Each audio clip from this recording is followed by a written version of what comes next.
Assalamualaikum warahmatullahi wabarakatuh. Perkenalkan, nama saya Wiranto Cokro Aminoto dari Fakultas Hukum kelas reguler B Universitas Pamulang.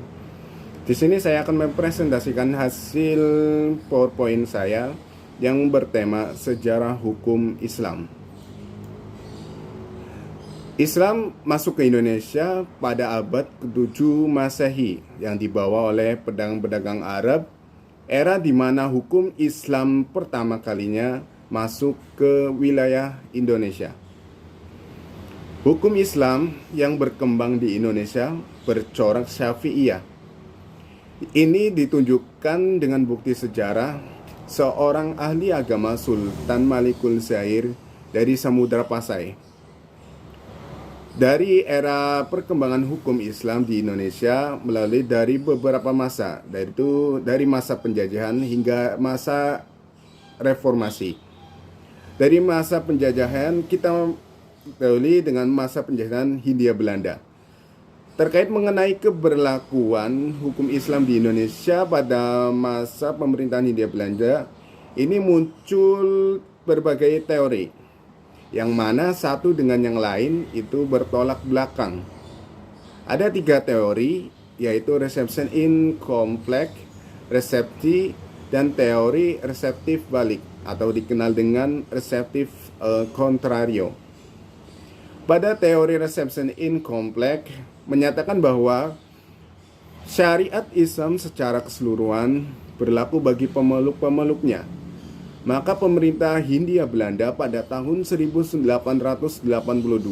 mendirikan peradilan agama ditunjukkan untuk masyarakat pemeluk agama Islam. Tapi dalam upaya sistematik yang ditempuh kemudian hari oleh pemerintah Hindia Belanda sebagai realisasi teori reseptif dengan berbagai menghambat pelaksanaan hukum Islam di Indonesia, itu melalui beberapa cara. Satu, sama sekali tidak memasukkan hudud dan qisas di bidang hukum pidana. Kedua, di bidang tata negara, ajaran Islam mengenai hal tersebut dihancurkan. Ketiga, mempersempit berlakunya hukum muamalah yang menyangkut hukum perkawinan dan hukum pewarisan. Dalam lanjut kedua, dalam masa penjajahan Jepang tidak terlalu mengubah hukum Indonesia dalam konteks administrasi penyelenggaraan negara.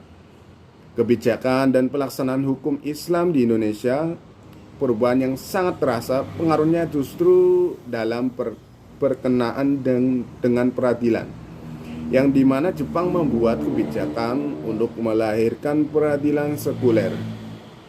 Lanjut pada masa kemerdekaan. Pada masa kemerdekaan ada seorang ahli, yaitu Hazzairin.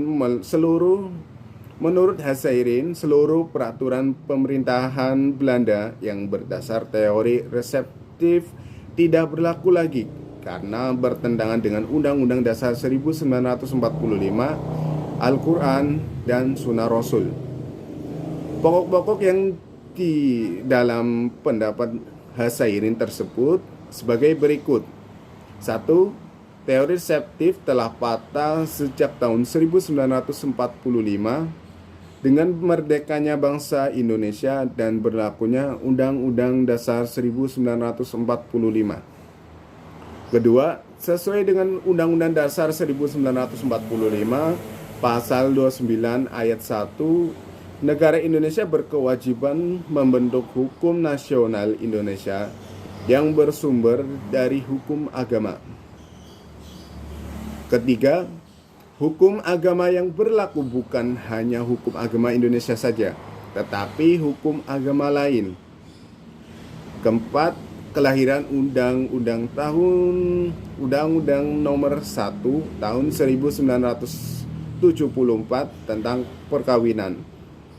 Kemudian berlanjut dari masa reformasi sampai dengan sekarang. Pada masa reformasi sampai sekarang, khusus untuk Provinsi Nanggro Aceh Darussalam merupakan daerah terdepan dalam pelaksanaan hukum Islam di Indonesia. Dasar hukumnya adalah Undang-Undang Nomor 44 tahun 1999 tentang keistimewaan Provinsi Nangro Aceh Darussalam. Dalam keistimewaan tersebut meliputi dengan 4 hal, yakni 1. Penerapan syariat Islam di seluruh aspek kehidupan beragama. Kedua, penggunaan kurikulum pendidikan berdasarkan syariat Islam tanpa mengabaikan kurikulum umum. Ketiga, pemasukan unsur adat dalam sistem pemerintah desa.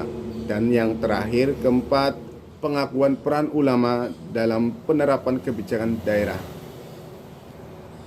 Sekian yang bisa dapat saya sampaikan dari PowerPoint yang saya buat. Kurang lebihnya saya mohon maaf. Wabillahi taufik wal hidayah. Wassalamualaikum warahmatullahi wabarakatuh.